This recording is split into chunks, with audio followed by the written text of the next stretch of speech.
लास्टच्या टॉपिकमध्ये आपण डिस्कस केलं होतं की डिमांड झोन, सप्लाय झोन यांना मार्किंग कसं करायचं. याच्यामध्ये आपण मार्किंग करण्याच्या 3 पद्धती बघितल्या होत्या. हायर रिस्क, मीडियम रिस्क आणि lower risk demand supply zone. Okay, आज आपण बघणार आहोत डिमांड सप्लायचे प्रकार. डिमांड किती टाईपचे असतात, सप्लाय किती टाईपचे असतात. टाइप्स, डिमांड आणि दुसरा आहे सप्लाय. डिमांड आणि सप्लाय.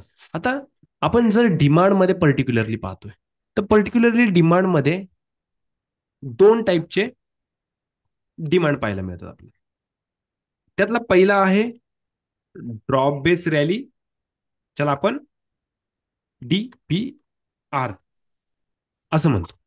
आणि दुसरा आहे रॅली बेस रॅली, RBR. हे 2 टाईपचे डिमांड झाले. जर आपण सप्लाय बघतोय, तर सप्लाय पण आपल्याला 2 टाईपचे पाहायला मिळतात.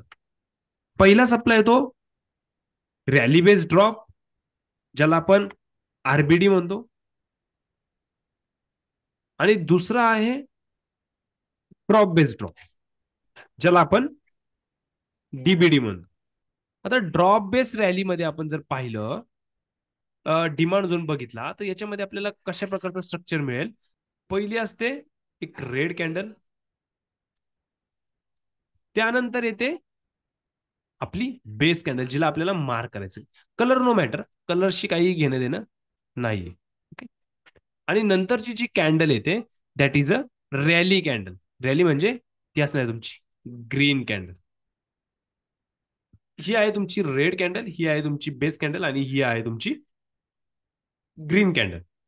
आता तुम्हाला माहिती आहे की डिमांड झोन कसा मार्क करायचा.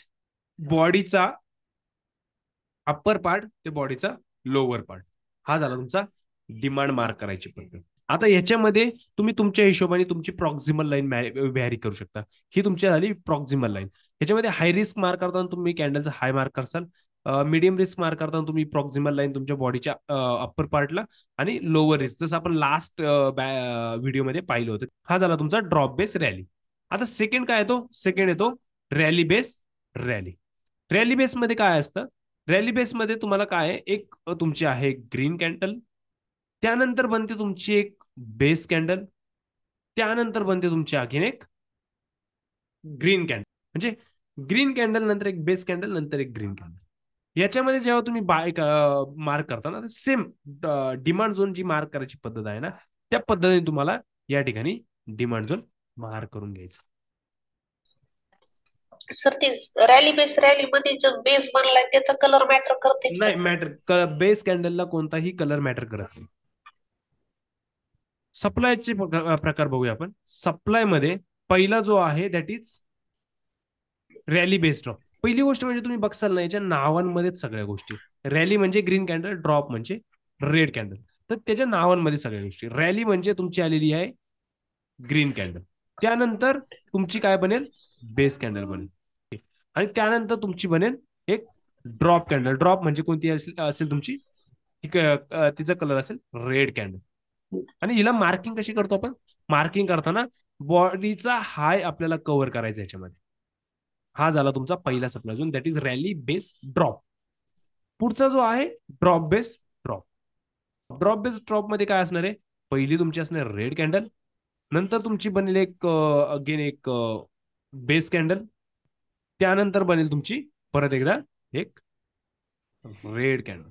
ओके. आणि हिला मार्किंग करायची पद्धत सेम. तुमचा जो बेस असतो ना, म्हणजे तुमच्या कॅन्डलचा जो बॉडीचा अप्पर पार्ट, ते तुमचा बॉडीचा कॅन्डलचा हाय.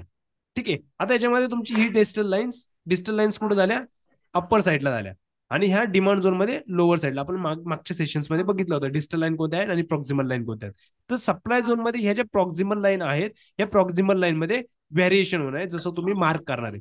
आता डिमांड झोन मध्ये सेम डिस्टल लाईन ह्या खालच्या झाल्या तुमच्या, बरोबर की नाही, आणि ह्या ज्या वरच्या आहेत ह्या तुमच्या प्रॉक्सिमल लाईन आहेत, ह्या प्रॉक्सिमल लाईन मध्ये व्हेरी होणार. ठीक आहे, समजलं. डेलीच्या टाइम फ्रेम वरती आलेलो मी. सिम्पल बघा. आता याच्यामध्ये काय झालंय बघा, आता जो गॅप असतो, आता पहिली गोष्ट म्हणजे हा जो गॅप क्रिएट केलेला असतो ना, ह्याला एक रॅली पकडायचं. समजा आता गॅप अप झालेला आहे, गॅप अप झाला, मग हाय काय झाली, रॅली झाली. आणि समजा गॅप डाऊन ओपन झालेला आहे, तर या गॅप डाऊनला तुम्ही काय करणार, कन्सिडर करणार, ड्रॉप कन्सिडर करणार, म्हणजे रेड कॅन्डल कन्सिडर करणार.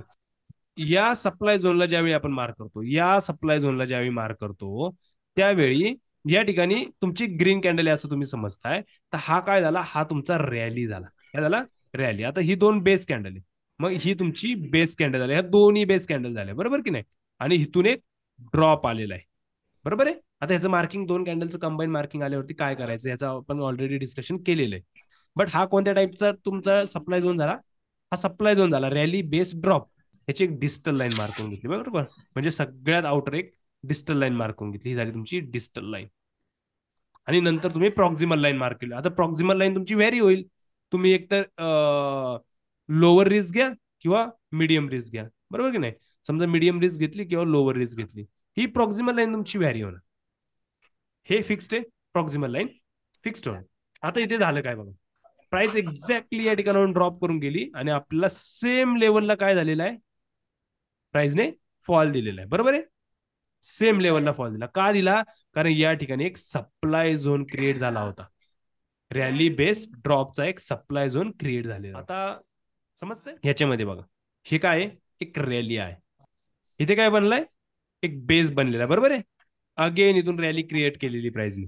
आता ह्याचा इथे काय झाला तुमचा, रॅली बेस रॅली, हे काय, डिमांड झोन आहे. तर हा डिमांड झोन आपल्याला मार्क करून घ्यायचा. डिमांड झोन साठी आपली डिजिटल लाईन कुठे आली, या ठिकाणी डिजिटल लाईन आली, बरोबर आहे. आणि या ठिकाणी आपली प्रॉक्झिमल लाईन आली, प्रॉक्झिमल लाईन तुमच्या हिशोबाने तुम्ही मार्क करून घ्या. हा काय झाला, रॅली बेस रॅलीतला डिमांड झोन झाला. बघा प्राइस मध्ये काय झालं, एक्झॅक्टली येणाऱ्या फॉलला कोणी थांबवलं, एवढी प्रेशर कॅन्डल होती, सगळ्यात प्रेशर कॅन्डल होती, तरी पण त्या ड्रॉपला कोणी थांबवलं, ह्या डिमांड झोनने थांबवलं, इथूनच प्राइस पॉझिटिव्ह झाली, बरोबर आहे. आता आता हे ड्रॉप बेस रॅली बघूया, ठीक आहे. ड्रॉप बेस रॅली कुठे दिसणार आहे आपल्याला, या ठिकाणी दिसेल, बरोबर. हे बघा, ह्याच्यामध्ये काय बनले बघा, ही कॅन्डल कोणती आहे, ड्रॉप, ड्रॉप, ठीक आहे. हा काय आहे, ड्रॉप आहे. हे काय आहे, बेस, बेस. आणि हे काय आहे, रॅली. Drop base rally. आता या ड्रॉप बेस रॅलीला आपण काय करतो, मार्क करून घेतो. ड्रॉप बेस रॅलीला पहिल्यांदा ही डिजिटल लाईन मार्क करून घेतली, त्यानंतर ही आता हिच्यामध्ये तुम्हाला हायर रिस्क यूज करायला लागेल, कारण डेलीची टाइम फ्रेम आहे आणि कॅन्डल छोटी, बरोबर. अजून मार्केटने इथे ऑर्डर घेतल्यात का, जवळपास घेतल्यात, थोड्याशा पेंडिंग राहिल्या पण घेतल्या, ठीक आहे. मला वीकली वरती बघू द्या, वीकली वरती काय झालं होतं या ठिकाणी, वीकलीचा पण डिमांड झोन याच ठिकाणी बनलेला. आता बघा, हा एक डिमांड झोन असा येतो की ज्याच्यामध्ये ना डायरेक्ट फुल्ली रेड कॅन्डल लागते, फुल्ली निगेटिव्ह कॅन्डल. आता हे तर पूर्ण हॉल्ट होतं, या ठिकाणी पूर्ण कॅन्डल लागलेली तर होती, बट हे असा मुद्दा होता. त्यामुळे इथली ऑर्डर जी आहे ना, ह्या हिडन ऑर्डर, ही ऍडव्हान्स मध्ये ऑर्डर उचलून घेऊन गेलेलं आहे मार्केट, ठीक आहे. ऍडव्हान्स मध्ये डिजिटल लाईन तर इथे होती, बट मार्केटने काय केलं, विकली टाइम फ्रेम बघा, multiple time frame is a very important role, ठीक आहे. हा पण एक बेसच झाला. आता हे तुम्ही एक वीक वरती बघताय. आता एक अशी कॅन्डल कन्सिडर करा की ज्याचं टाइम फ्रेमच अवेलेबल नाही, दॅट इज 2 वीक. 2 वीकचं जर बघसाल तर इथे तुम्हाला रिजेक्शन दिसेल, बेस कॅन्डल दिसेल, ही जी कॅन्डल आहे ना, ही कॅन्डल, या दोन कॅन्डल कंबाईन होतील आणि कॅन्डल तुम्हाला अशी दिसेल. या दोन कॅन्डलला जर कंबाईन केलं तर काही टाइम फ्रेम भले डोळ्यांना दिसत नाही, पण ते असतात ऍक्च्युअली. हिडन जो डिमांड झोन सप्लाय झोन मी म्हणतो ना, तो टाइम फ्रेमच्या मागे लपलेला असतो. हा डिमांड झोन कॅल्क्युलेट करायला खूप मेहनत लागते, असे डिमांड झोन, कारण ह्या टाइम फ्रेमच अवेलेबल नाही ना आपल्याकडे. 2 आठवड्यांच्या टाइम फ्रेम वरती ही कॅन्डल जी आहे ती अशी बेस लागलेली आहे, ही बेस आहे. ड्रॉप इथे तुम्हाला रॅली दिसेल आणि इथून तुम्हाला परत रॅली दिसेल, म्हणजे इथे R B R, rally base rally असा डिमांड झोन दिसेल. त्यामुळे ऑर्डर ऑलरेडी मार्केटने एक्झिक्यूट केल्या आणि इथूनच मार्केट उडून गेलं. आता आपण काय बघतोय, आता फक्त डिमांड झोन बघतो आपण, त्याच्यावरती जास्त डिस्कशन करत नाहीये. हा काय झाला तुमचा, आता याला जर मार्क केलं तुम्ही, हा काय झाला तुमचा डेली टाइम फ्रेम वरती, आपल्याला मेन महत्वाचा डिमांड झोन होता. हा काय झाला, drop base base, drop base drop साठी ही रेड कॅन्डल हवी, बरं का, नाही तर इथे तुम्ही याला ड्रॉप बेस ड्रॉप समजता, हा ड्रॉप बेस ड्रॉप नाहीये, ठीक आहे. हा रॅली बेस ड्रॉप टाईपचा आहे.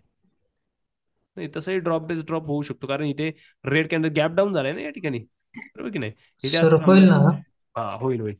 हा इथे अशी रेड कॅन्डल आहे, सॉरी, ही रेड कॅन्डल आहे इथे, कारण गॅप डाऊन झालेला आहे, बरोबर की नाही?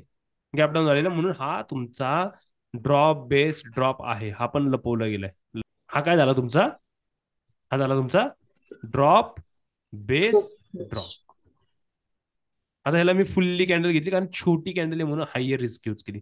हायर रिस्क कधी यूज करायची? ज्यावेळी बेस तुमचा एकदम छोटा बनलेला असतो ना, त्यावेळी हायर रिस्क यूज करायची.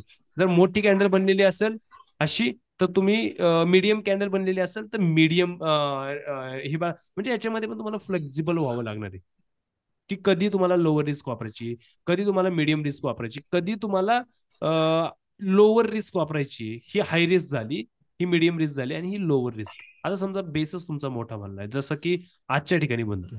आता हा बेस जो आहे, हा बेस जो आहे, हा बेस काय झाला तुमचा? हाय रिस्क झाला ना, खूप मोठा झाला. त्याच्यामध्ये तुम्ही लोअर रिस्क जरी मार्क करायला गेला तरी तो लय खूप मोठा होऊन जाईल. एवढा इथून प्राइस इथून का ड्रॉप घेत होती? प्राइस का फॉलो होती? का फॉलो होती? का फॉलो होती?